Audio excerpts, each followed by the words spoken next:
Bonjour à tous et bienvenue pour ce nouveau numéro des critiques d'Oupienne, pour cette nouvelle émission hebdomadaire où où je vais vous critiquer trois comics qui sont pour le coup assez récents. On va faire un petit tour dans l'actualité cette semaine. Alors pour ceux qui viennent pour la première fois sur cette chaîne, les critiques d'Oupienne, donc c'est moi qui après des années et des années de critiques comics à l'écrit, ai décidé de passer en vidéo. Donc ça fait maintenant plusieurs mois que les critiques d'Oupienne continuent à un rythme hebdomadaire. Pour l'instant ça va, on a même quelques émissions d'avance. Je vous remercie d'être là, d'être présent, d'être fidèle au poste.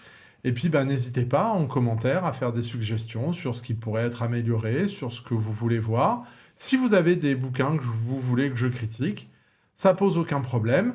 Alors là, on va être dans l'actualité, mais généralement, ça peut être des comics qui sont en VO, des comics en VF, qui sont en fait des critiques de comics que je fais au fil de mes lectures chaque semaine. Et donc chaque semaine, je vous en présente 3 ou 4, ou 2. Enfin là, c'est plutôt 3 depuis qu'on a commencé l'émission. Et si ça vous plaît, surtout, n'hésitez pas à vous abonner, comme ça vous êtes sûr que tous les mardis soirs, mercredi matin, vous aurez vos critiques d'Oupienne. N'hésitez pas à commenter, n'hésitez pas à liker, n'hésitez pas à partager, parce que, écoutez, pour l'instant, moi je trouve que ça marche bien. On est assez content à la rédac de Top Comics de ce qui se passe sur ces critiques d'Oupienne. N'hésitez pas, et puis faites partager. Si ça permet de discuter comics, je pense que c'est très très bien. Et vraiment, le but, c'est de discuter comics. Mon avis, il est ce qu'il est, voilà, de quelqu'un qui lit des comics depuis maintenant plus de 40 ans. J'ai pas d'avis péremptoire, c'est pas moi qui... moi, je peux vous dire si ça m'a plu ou si ça m'a pas plu. Si ça m'a pas plu, ça veut pas dire que le bouquin est mauvais, juste que j'ai pas aimé. J'essaye d'être quand même assez précis, même pour les choses que je n'aime pas. Forcément, dithyrambique pour les choses que j'aime. Voilà, donc n'hésitez pas à réagir, n'hésitez pas à commenter, n'hésitez pas à vous abonner. Nous, ça nous aide vachement pour le référencement. Et je vous avoue que plus on aura de personnes qui viendront voir les critiques d'Oupienne et Top Comics en général, plus on sera content et plus on pourra échanger comics. Bon, on va attaquer maintenant cette nouvelle semaine avec quelque chose qui est sorti très récemment. C'est le Devil Dinosaur de Jack Kirby, qui est sorti en intégrale VF cette semaine ou la semaine dernière. Donc, Devil Dinosaur, qu'est-ce que c'est? Alors, soit j'hésite, je vais dire Devil Dinosaur, je sais pas, voilà. Je vais faire du Jean-Claude Van Damme. Bon, voilà. Alors, qu'est-ce que c'est que ce Devil Dinosaur? C'est un dinosaure rouge, comme vous l'aurez vu, et c'est l'un des derniers travaux de Jack Kirby chez Marvel. En effet, Jack Kirby, donc, il a travaillé très très longtemps. Il a créé Captain America dans les années 40 pour... Alors, c'était pas Marvel, c'était Timely. D'ailleurs, je sais même pas si c'était Timely à l'époque. Oui, il me semble que c'était Timely. Il est passé par toutes les maisons d'édition. Finalement, il revient au début des années 60. Il retravaille avec Stan Lee. Là-dessus, ils fondent tous les deux Marvel en créant les Avengers, Thor, Iron Man, les 4 Fantastiques, etc., etc. Et puis, Jack Kirby s'en va, il me semble que c'est au début des années 70, après avoir réalisé plus de 100 épisodes de Fantastic Four, il quitte et il part chez DC. Où il va sortir 3 nouvelles séries et reprendre la série Jimmy Olsen pour sortir ce qu'on appelle le 4e monde de Jack Kirby, avec Darkseid, les New Gods, etc. Sauf que chez DC, ça se passe pas très très bien. Et donc, que va faire Kirby? Il va revenir chez Marvel. Je rappelle que Kirby, c'est quand même le spécialiste du dessinateur qui est quand même hyper reconnu et à qui les éditeurs font souvent redessiner les têtes. On avait fait redessiner toutes les têtes de Superman sur les New Gods. On a même fait redessiner des têtes de Thor et de personnages Marvel par d'autres dessinateurs, dont John Romita, par exemple, ou Marie Séverin, sur les têtes de Kirby, qui étaient soi-disant pas assez héroïques, alors que c'est lui qui a quand même créé la moitié des personnages. Bon, Voilà, donc ça se passait pas très très bien. Il revient chez Marvel, et là il va sortir pas mal de nouvelles séries qui marcheront pas. Il fera pas mal de couvertures qui seront retouchées. Il va faire un run de Captain America, je crois que c'est Time Bomb ou Man Bomb, je sais plus, je l'ai lu il y a très très longtemps, qui était catastrophique. Black Panther, c'était pas fou. Et puis, bah, il va lancer Machine Man, 2001, l'Odyssée de l'espace, enfin, 2001, l'Odyssée de l'espace, qui va ensuite donner lieu à une série Machine Man. Et puis, bah, ce Devil Dinosaur, donc le dinosaure du diable, qui doit être, à peu de choses près, peut-être le dernier travail de Kirby chez Marvel. Je voudrais pas m'avancer, je suis sûr qu'il y aura certainement d'autres choses que Kirby a fait, mais ça doit être vraiment l'une de ses toutes dernières séries régulières chez Marvel. Alors pour vous dire, hein, moi, Kirby, je suis pas un fan. Je suis pas un fan. J'aime pas tout. Voilà, j'apprécie le dessinateur. Je trouve, ben voilà, il a une importance qui est, ben, enfin, qui est indéniable. C'est le plus grand dessinateur de comics. Tout du moins, c'est la légende. S'il y a une légende des comics, c'est Jack Kirby. Il a fait des choses qui étaient très intéressantes. Il a essayé de faire des choses qui étaient novatrices, notamment avec des collages, hein, on s'en rappelle. C'est le boss. Kirby, c'est le boss. Moi, j'ai rarement apprécié. Il m'a fallu du temps avant que j'apprécie ses dessins.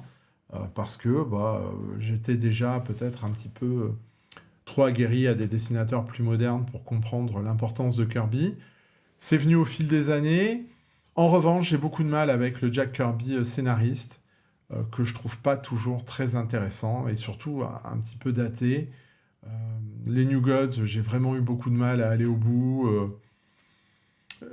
Je trouve que dès qu'il a des scénarios, et surtout sur les super-héros en plus, ouais, son Captain America qu'il avait fait tout seul quand il est revenu chez Marvel, on en a parlé, son Black Panther, ils sont pas bons parce qu'ils sont très très datés en termes d'histoire, même s'il essaye de faire des choses.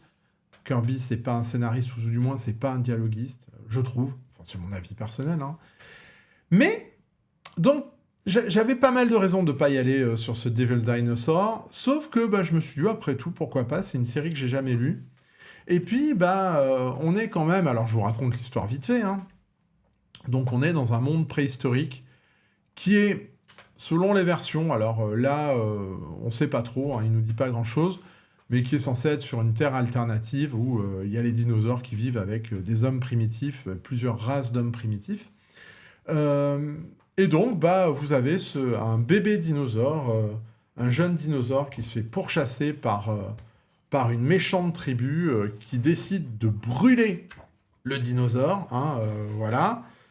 Sauf que, bah, en le brûlant, ce bébé dinosaure, eh bien, il devient, par la force de la montagne, vous le voyez ici, il devient tout rouge. Voilà. Il devient tout rouge et il devient super puissant. Donc, ça devient le dinosaure du diable. Et il va rencontrer donc un jeune primitif hein, qui est là, qui est ici, voilà, qui s'appelle donc Moonboy et qui va devenir plus que son ami, hein, il va devenir son frère. Voilà. Et puis bah, tous les deux vont vivre des aventures dans la jungle, alors contre des grosses bébêtes, contre d'autres tribus bien méchantes, comme vous pouvez le voir ici. Ils vont se battre contre des araignées géantes, ils vont se battre même contre des extraterrestres. Voilà, alors avec des planches dont seul Kirby hein, a le secret. Donc, alors, quand j'ai vu ça, je me suis dit, c'est pas mal, parce que moi, il y avait une série de Kirby que j'avais bien aimé quand il était au scénario, c'était Kamandi. Kamandi, qui était un récit post-apocalyptique, pardon, chez DC qu'il avait fait, et que moi, j'avais trouvé pas mal, voire même avec pas mal de réflexions derrière sur la guerre et ce genre de choses. Ça m'avait assez surpris de pouvoir lire du Kirby avec vraiment un message autre qu'un truc très très bourrin. Je ne sais pas si vous pouvez les retrouver, ces critiques sont sur le site Buzz Comics, hein, allez-y, il y a les critiques d'Oupienne, ancienne génération, que j'ai dû écrire il y a plus de 10 ou 15 ans. C'est toujours sympa d'y aller. Hein.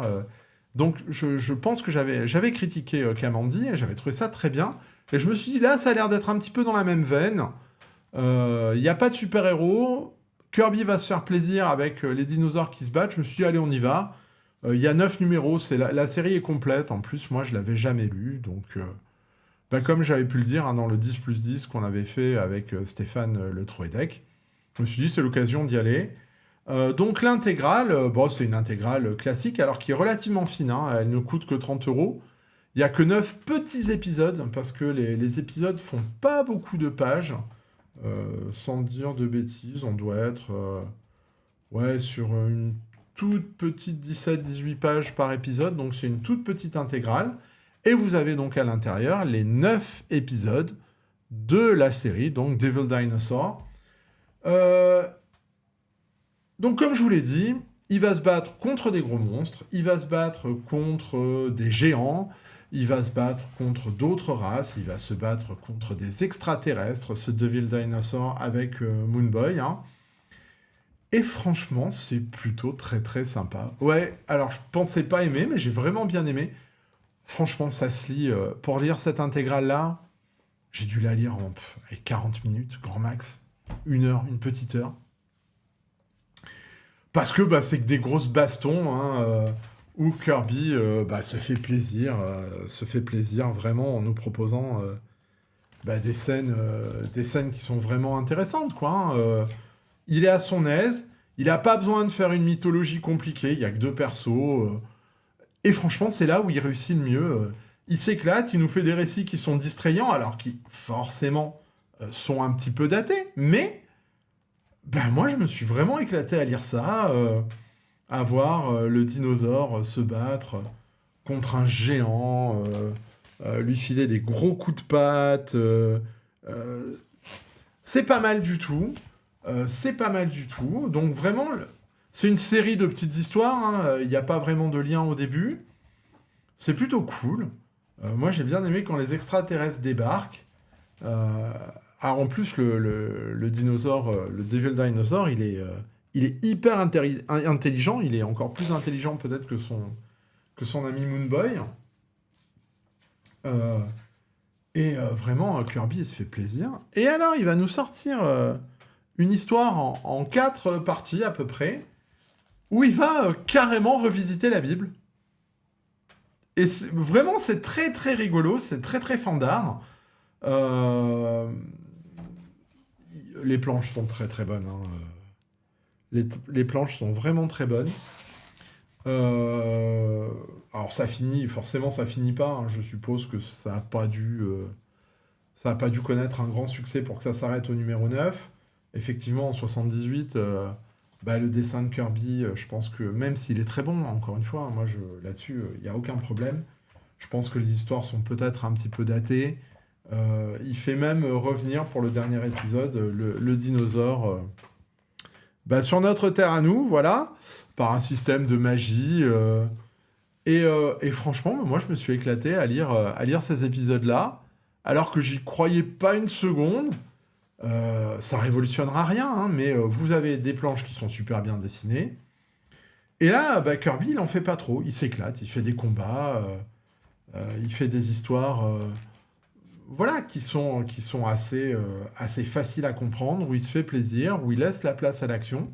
Et je trouve que c'est en fait un très très bon bouquin. C'est vraiment... Je pensais pas... je me suis dit, tu vas regretter, comme j'avais regretté pour Les Envahisseurs d'ailleurs, dont on avait parlé précédemment.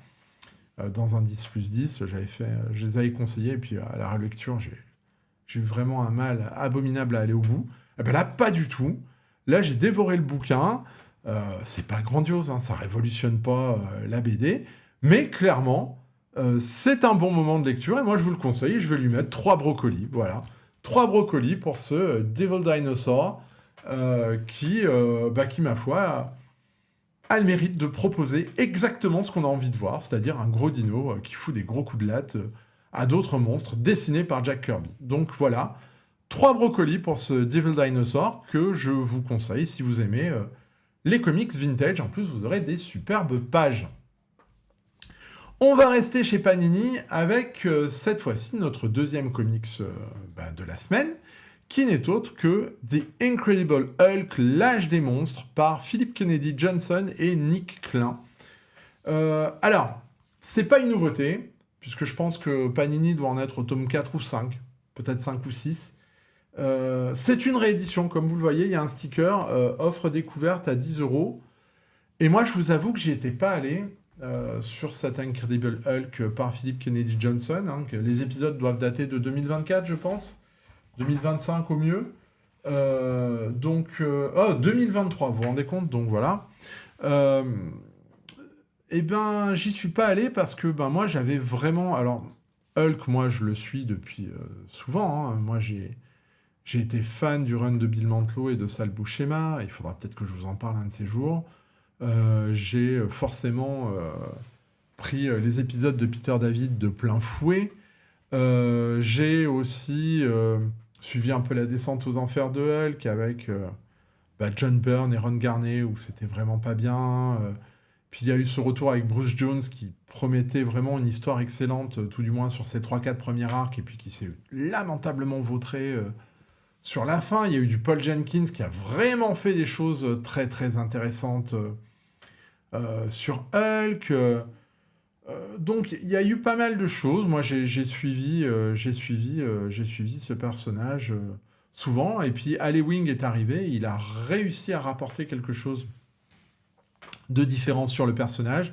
Moi j'ai vraiment adoré le run d'Ali Wing et de Joe Bennett, qui a vraiment mis Hulk vers de l'horreur pure et dure, tout en créant une mythologie, en apportant des choses nouvelles.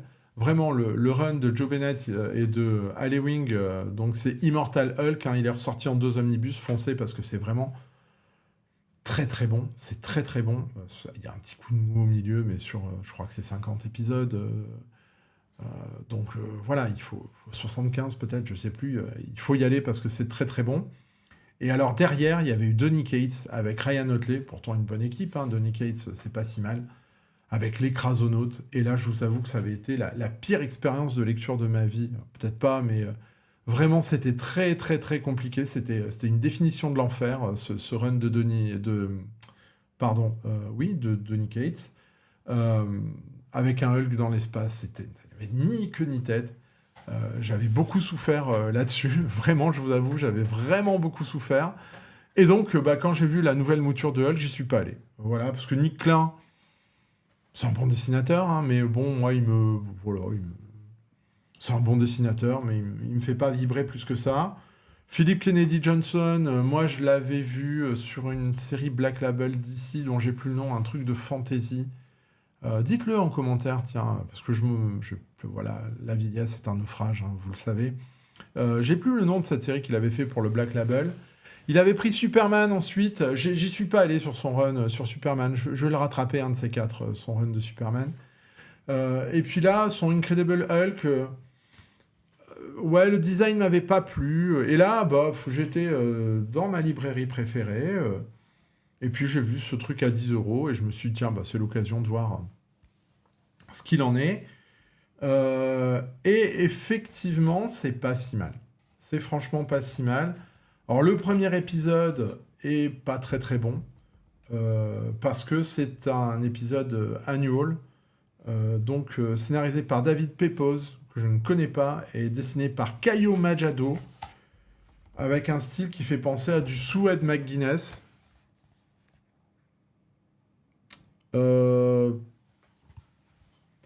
C'est pas très bon. Hulk, c'est une espèce de truc à la Blair Witch. Vous avez des journalistes, enfin des gens qui filment. Puis il y a Hulk, il y a des monstres. Vraiment, l'épisode est pas très intéressant. C'est pas très très bien dessiné. Mais la deuxième partie, il y a des monstres qui arrivent. C'est dessiné par Travel Foreman. On arrive dans l'horreur et c'est ce que voulait faire Philip Kennedy Johnson. Donc, qu'est-ce qu'il va faire, Philip Kennedy Johnson? Il va se rapprocher du run de Immortal Hulk de Ali Wing, avec une histoire donc à base de monstres, puisque Banner est revenu sur Terre, et il a fait un truc assez rigolo. On en avait parlé aussi dans une précédente critique d'Oupienne sur la mini-série Double Face de Christian Ward. Et Banner, il a emprisonné Hulk mentalement dans sa tête. Ça doit être un sujet à la mode depuis Légion. Et donc, il contrôle le monstre, sauf qu'il y a une espèce d'entité, mère de tous les monstres, qui veut récupérer Hulk. Alors ça a une histoire avec le portail vert, vous savez, qui a été développé dans Halloween, mais là vous n'en avez pas besoin pour prendre la série du premier coup. Donc Banner est pourchassé par des tonnes de monstres, et il va rencontrer une jeune fille qui s'appelle Charline. Alors c'est bien crade, c'est bien sale. Donc il va rencontrer une jeune fille qui s'appelle Charline, qui a un père qui la bat. Et puis les deux vont vivre des aventures en étant pourchassés par des monstres. Vous voyez, c'est plutôt bien dessiné, mais... alors là, on est vraiment dans une veine qui est très très horrifique. Peut-être encore plus que celle de Halloween, parce que pour l'instant, on est vraiment sur de l'horreur pure. Nick Klein, c'est pas mal. C'est vraiment des très très jolies planches, je vous laisse les admirer. Il se fait plaisir. Alors ouais, vous avez des monstres, des zombies, il y a du sang. Voilà, c'est pas conseillé à tout le monde. Et ça marche plutôt bien. Le duo Bruce Banner, Hulk, Charline fonctionne. Les monstres qui sont derrière sont plutôt cool. Je suis pas très très fan du design de ce Hulk très en muscle avec des cheveux. Ouais, j'ai un problème avec les cheveux. Et alors voilà. Donc, bon, après, ça fait le taf. Franchement, c'est une lecture agréable. Ça marche. Ça fonctionne. Pour l'instant, la psychologie des persos, elle n'est pas encore hyper bien exploitée. Mais sur les 3 premiers épisodes qui sont dessinés par Nick Klein, ça marche. Après, le problème de Nick Klein, c'est qu'il est impossible de réaliser... c'est pas possible pour lui de faire une série régulière. Donc, il est tout de suite remplacé. Et alors, quand on dit monstre, il est remplacé par Travel Foreman. Travel Foreman, je ne sais pas si vous vous en rappelez, c'est celui qui avait fait le Animal Man de Jeff Lemire pour le New 52. Oh, il avait fait d'autres choses. Je me rappelle d'un classoir.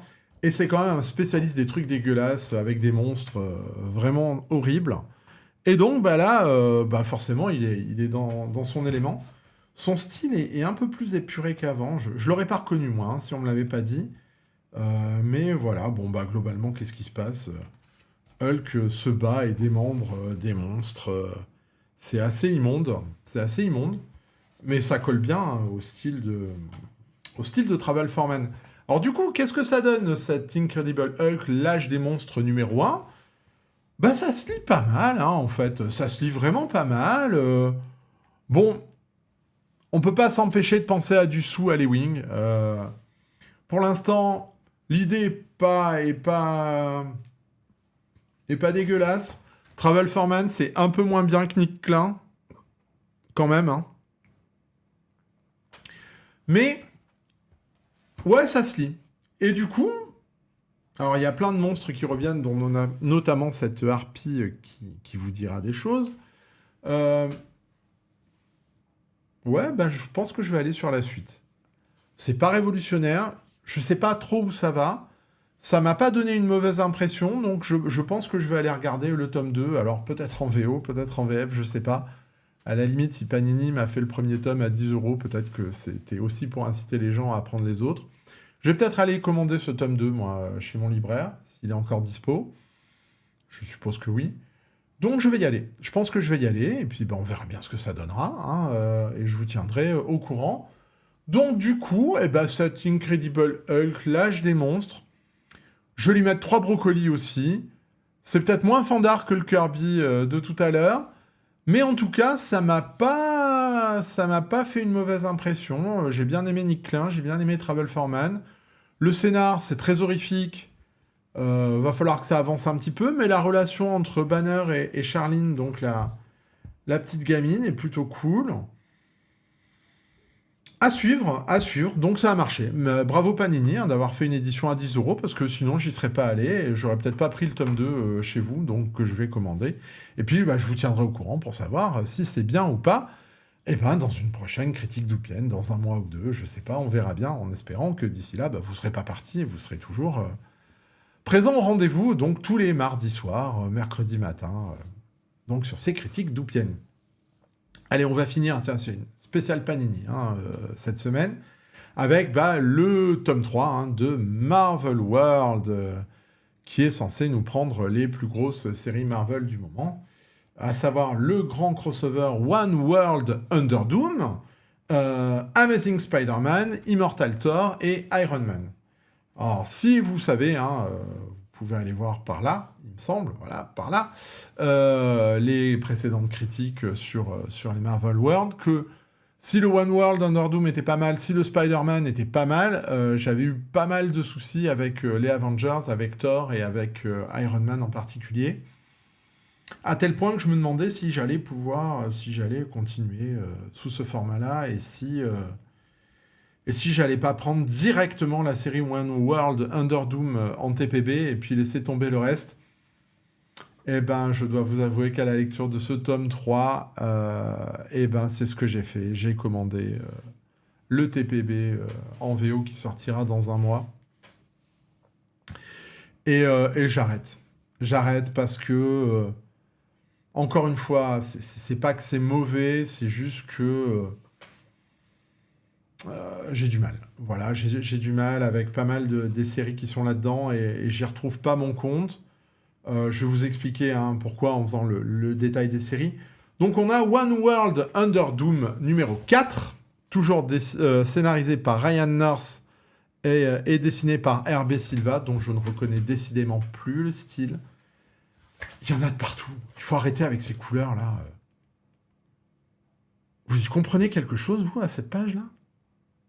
Sincèrement, il y en a de partout. Ça fait mal aux yeux. Ça fait mal aux yeux. Alors peut-être je suis trop vieux maintenant, mais sincèrement, RB Silva, pour moi, il a été meilleur. Alors là, c'est une baston entre donc Doom et Dormammu, puisque vu que Fatalis est devenu le sorcier suprême, il se passe des choses, donc Dormammu attaque. C'est pas mal, franchement, c'est bien. C'est un bon crossover. C'est assez. Voilà, il n'y a pas besoin de lire 12 000 tie-in là pour le moment pour comprendre. Il y a une idée, il y a. Voilà, j'ai vraiment un problème sur les dessins de RB Silva que je. Ouais. Franchement, vous trouvez ça top, vous Je suis pas fan, je suis pas fan. Mais ça reste sympa et ça reste la meilleure série du bouquin. Donc je vais lui mettre à ce One World Under Doom 4 3 brocolis. Et on va s'arrêter là et je vous ferai la critique de la série en entier, des 8 ou 9 épisodes, une fois que j'aurai lu le TPB VO dans un mois ou deux. Parce que c'est un peu compliqué de résumer des épisodes qui sont en plein milieu d'une saga. Nous avons aussi, donc, 3 brocolis pour ce One World Under Doom. Nous avons aussi 2 épisodes, donc les épisodes 3 et 4 de The Amazing Spider-Man, par Joe Kelly et Pepe Larraz, qui se tiennent. Alors, encore une fois, Peter, il se bat contre une méchante qui s'appelle Itsy Bitsy, issue d'un précédent run, qui est dirigé par un grand méchant qu'on connaît, qui n'est pas le bouffon vert, mais qui est pas loin. Je vous spoile pas, voilà, de toute façon on l'a vu à la fin des épisodes précédents, donc oui, je peux y aller. C'est le super bouffon. Peter est toujours en train d'halluciner, donc là il passe encore 2 épisodes à halluciner, à se battre. Ça se lit, c'est pas mal, mais alors vraiment les dessins de Pepe Larraz, c'est quelque chose. Waouh. S'il n'était pas là, je pense que la série serait pas aussi bonne. Il envoie du lourd, Pepe Larraz, waouh. Avec des flashbacks quand Peter hallucine. Les scènes d'action sont vraiment hyper claires. Non, c'est chouette, c'est chouette, c'est vraiment du beau boulot. C'est ça que j'ai envie de lire, moi. C'est ça que j'ai envie de lire dans les comics. Voilà, ça c'est du vrai comics de base, avec du vrai dessinateur de base. Donc ça reste sympathique. Est-ce que ça me donne envie d'aller lire la suite ? Pas tant que ça. Voilà, je vous avoue que moi, je suis perdu avec ce Peter Parker. Moi, j'ai arrêté Spider-Man avec Dan Slott, hein. Dan Slott, il m'a fait arrêter Spider-Man. Allez-y, déchaînez-vous dans les commentaires, j'ai l'habitude. Mais moi, Dan Slott, il m'a pas du tout convaincu sur Spider-Man. Donc j'avais arrêté, donc j'ai tout raté. Là, je retrouve un Peter que je connais trop, peut-être, ou pas assez, je sais pas. J'ai du mal à m'impliquer dans son univers. Ça reste une bonne série. Moi, je vais lui mettre aussi 3 brocolis à ce Spider-Man, mais j'irai pas plus loin. Et puis bah là, on arrive dans le dur. Alors, il n'y a pas d'épisode d'Avengers dans ce magazine, mais vous avez Immortal Thor 22 et 23, Parallewing et Jan Bazaldua. Et donc, après être allé dans le royaume des anciens dieux et de la bête, je ne sais quoi, ben, Thor va enfin affronter cette bête. Cette bête. Il y a quelques effets de style ici, là.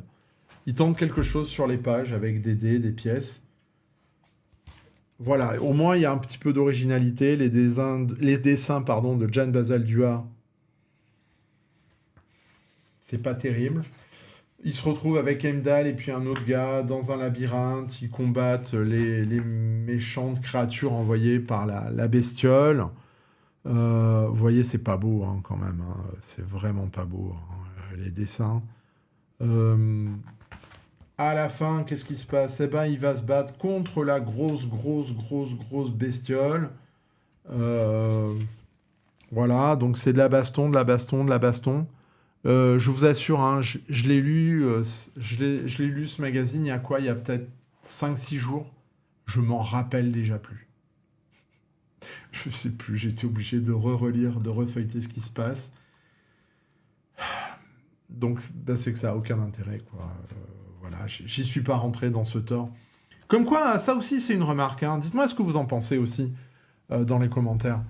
Je sais pas, avant, on pouvait prendre des comics en cours de route. Hein. Alors, je vais pas faire le vieux. Hein. C'était mieux avant, gna gna gna gna gna. Mais on pouvait attaquer sans problème. Là, moi, je trouve que si on n'a pas lu les 15 épisodes ou les 16 épisodes avant, on est paumé. Ou tout du moins, là, Wing, il réussit pas à nous intéresser au personnage en cours de route. Et c'est toujours un peu dommage pour une série qui se veut régulière. Donc, les dessins étant pas top, pour ce Thor, ouais, je vais lui mettre 2,5. Voilà, 2,5, parce que c'est pas bon du tout. Et puis, bah alors là, cerise sur le gâteau, 3 épisodes de Iron Man. Et alors là, alors, niveau dessin, c'est mieux. On a Javier Pina. Et Javier Pina, c'est quand même plutôt sympathique. Alors là, pardon, c'est les pages dessinées par Rod Reis qui fait juste 2 pages. Mais Javier Pina, pardon, voilà, il est là. C'est quand même... ça se tient plus hein, en termes de comics. Hein, voilà, c'est du vrai dessin de comics sans trop d'erreurs. Pour l'action, c'est pas mal. On y comprend quelque chose, c'est clair. C'est plutôt bien dessiné. Donc Javier Pina, c'est pas mal. Par contre, l'histoire, alors, c'est une catastrophe absolue. Parce que Spencer Ackerman, apparemment c'est un journaliste. Et ben là, il essaye de faire dans l'humour. Et vous savez que ben, quand on essaye de faire de l'humour et qu'on n'est pas bon, ben, ça marche. C'est une horreur. Et là, c'est une horreur. Donc il nous fait une première histoire où Iron Man, accompagné de Riri Williams, doivent essayer de débugger l'armure du Warmonger qui était dans... de l'Ironmonger, pardon, qui était l'ennemi des 3 premiers ou 4 premiers épisodes, qui est virusé magiquement, etc., etc. Pour ce faire, ils doivent aller dans une entreprise Stark à Chicago, c'est pour ça qu'il y a Riri Williams, et ils vont combattre une Latvérienne qui décide de faire son propre espèce de petit état en créant des sentinelles qui vont arrêter les habitants de Chicago et notamment la population noire de Chicago, ce qui va mettre Riri Williams très énervé parce que le racisme c'est mal. Encore une fois, hein, vous venez pas m'attaquer là-dessus, hein, les gens, mais là, je trouve que c'est super, c'est hyper lourd. C'est hyper lourd. C'est hyper lourd. Et alors, Spencer Ackerman, il a une blague. C'est le Iron GPT. c'est l'ordinateur de bord de son armure pourrie. Euh, et donc c'est le running gag des chapitres. Et là, je comprends pas. Encore une fois, j'ai pas de souci avec le fait qu'on veuille faire une série qui va dénoncer les problèmes qu'il y a actuellement aux États-Unis, et vraiment, il y en a. Hein, mais c'est pas ce qui nous a vendu dans les 3 premiers épisodes, où c'était une intrigue magique, ou alors je suis passé à côté, ou alors il n'a pas été assez bon hein, pour nous faire comprendre ça.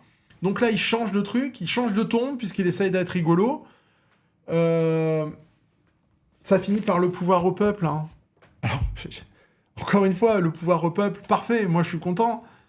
Mais qu'est-ce que c'est mal exécuté. Sérieux. Ça aide pas, ça aide pas.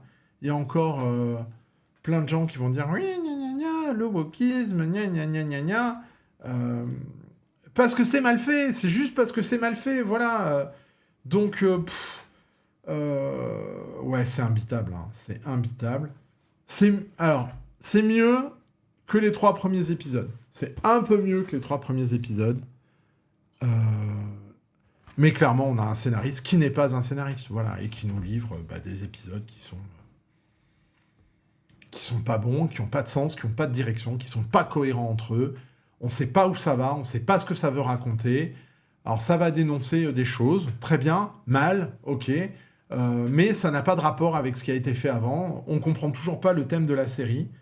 On ne comprend toujours pas avec le dernier épisode où vous aviez Ryu Sota qui revient et qui est ma foi pas si mal, même si vraiment cette épée, il va falloir arrêter. Hein, c'est pas ça, hein, c'est pas ça que je veux voir dans du Iron Man, moi. Hein, ça ne concerne que moi. Où là, il y a un lien, enfin, avec ce qui se passe dans One World Under Doom. Hein, c'est le premier épisode, hein, au bout de 4 ou 5 ou 6 ou 12, hein, même, voire 15 de cette série anthologique Marvel World, où il y a enfin un rapport avec Doom et où Stark... Alors, il est moins clodo qu'avant, mais il est pas très fringant quand même. J'aime pas la manière dont Stark est dessiné. Où il va s'allier avec des terroristes latvériens pour essayer de faire tomber Doom et récupérer un peu son armure. Alors, il va tomber sur la garde hivernale. Quel est le rapport avec la Latvérie? Je sais pas. C'est pas censé être la Russie, hein, la Latvérie. Ok, le parallèle peut-être avec Poutine, il y est hein, dans l'esprit du scénariste, mais dis-nous-le. Dis-nous-le dans la BD que c'est ça. Hein. Bon, bref, évidemment, il y a Black Widow, parce que dès qu'on parle de Latvérie et qu'il a confondu avec la Russie, il y a Black Widow, voilà. Pour arriver à une décision qui est, encore une fois, un truc qui est dans une autre direction. Et j'en ai marre. Voilà, j'en ai marre de Iron Man. En toute honnêteté, c'est pas si... Vous avez vu, les dessins sont pas si horribles. Euh, mais vraiment, ça n'a aucune direction. J'ai l'impression de lire des épisodes anthologiques, en fait. Mais tous mauvais. Euh, donc vous comprendrez que là, on est sur un magazine où il y a une série qui m'intéresse, One World Under Doom, une série qui est correcte, Spider-Man, une série qui m'a laissé de côté Thor, et puis une série que je trouve très très mauvaise, Iron Man. Alors là, les 3 épisodes, je peux vous dire, plus jamais ça, quoi. Et effectivement, donc c'est la dernière fois hein, que je vais prendre cette anthologie, ce qui est dommage, parce que moi je trouve que c'est toujours un très bon effort de Panini d'avoir ressorti des magazines comme ça, à lire mois après mois. Et c'est pas de leur faute, c'est juste qu'ils sont dépendants de la qualité des séries qui sont proposées par Marvel. Et là, la série est pas bonne. Donc, donc je vais m'arrêter là, moi, pour ce Marvel World. Alors, Iron Man, deux brocolis, hein, deux brocolis parce que ça vaut pas plus. Vraiment au niveau scénariste. Alors, Spencer Ackerman, encore une fois, hein, moi je serais incapable d'écrire une histoire de super-héros, hein, mais je suis quand même assez vieux maintenant pour reconnaître des trucs et reconnaître qu'il y a quelqu'un qui n'est pas à sa place, en dehors de toutes les qualités qu'il peut avoir ailleurs, c'est pas un problème. C'est juste que là, sur Iron Man, on comprend pas ce qu'il fait, et je suis pas sûr que lui comprenne non plus ce qu'il fasse, Spencer Ackerman. Donc là, ouais, je laisse tomber, je mets 2 brocolis sur Iron Man et je laisse tomber Marvel World. Et je vous donnerai rendez-vous donc dans quelques semaines, dès que j'aurai reçu le TPB de One World Under Doom, la série complète. J'attendrai, je pense, la fin de la publication en France hein, pour en parler. Et puis je vous raconterai donc One World Under Doom. Et c'est donc la dernière fois que je fais du Marvel World, parce que j'ai pas aimé du tout. Voilà. Et je récupérerai, parce que je sais qu'en plus, si ça vous convient, il n'y a pas de souci, allez-y. Hein. Vraiment, moi, je trouve que c'est le meilleur format de Panini, ces anthologies-là. Vraiment. C'est très bien, il faudrait les soutenir. Bon, après, voilà. J'ai pas aimé sur les X-Men, pas aimé sur Marvel World. C'est pas leur faute. Donc, je voudrais surtout pas que ça passe pour un truc anti-Panini, parce que là, pour le coup, ils y sont pour rien. Ils y sont pour rien. C'est juste que moi, là, il y a trop de séries que j'aime pas pour pouvoir continuer. C'est le principe d'une anthologie, mais ça m'a permis de faire un petit peu le tour du Marvel actuel. Voilà. Bon, écoutez, l'émission était un petit peu plus longue parce que forcément, il y avait pas mal de choses à dire. Je vous remercie d'être resté jusqu'au bout, si vous êtes resté jusqu'au bout. Je vous donne rendez-vous la semaine prochaine, hein, toujours, dans la nuit du mardi au mercredi, avec de nouvelles critiques d'Oupienne.